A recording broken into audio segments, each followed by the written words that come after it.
Tronick believes that emotions come first. If a baby fusses all the time, it can't begin to learn about the world. It's the emotional dialogue between parent and child which enables the infant to begin to control its emotions and at the same time lets the parents know how much stimulation the baby can handle. What she's doing is she comes in really close. And so there's all this stimulation now coming from the outside. Now, in a way, that gets his attention. But at the same time, again, he has to be able to deal with that. So what he starts to do, he decreases the stimulation, he looks away, helps to get himself back under control, and then he can come back and now re-engage with the mother. She does that hand movement, she smiles. He says, oh, I need a little break again. So he disengages.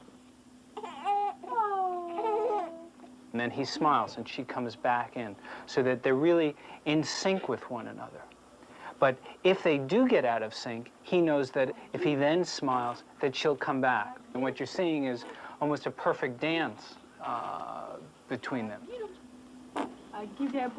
After studying hundreds of infants and mothers, Tronick became convinced that this dance between parent and child is characteristic of most normal interactions. He believes this wordless dialogue initiates a bond of mutual expectation and trust. But what happens if that bond of expectations is interrupted? And the procedure that we thought about was to ask the mothers to not respond to what the infants were doing. He looks at her, he smiles, big, full smile, realizes right there that she's not doing what he expects. So what he does now is something we saw him doing in the normal interaction. He looks away, he disengages. He's saying, something's wrong, I'm getting a little upset. This isn't exactly right.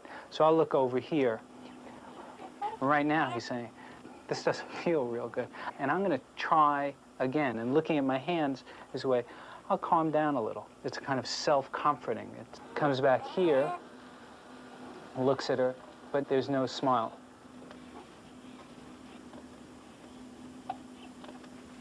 There you see him drool.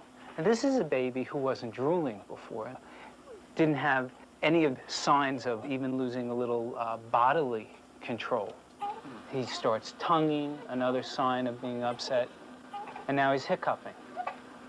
And his whole body, if you will, is getting, to some extent, unregulated. If this response occurs in the laboratory, what happens when infants are emotionally deprived over long periods of time? Tronick discovered similar kinds of behavior in the babies of chronically depressed mothers. The infants of depressed mothers have been experiencing this kind of interaction on a regular basis and develop a pattern of being disengaged from their mothers.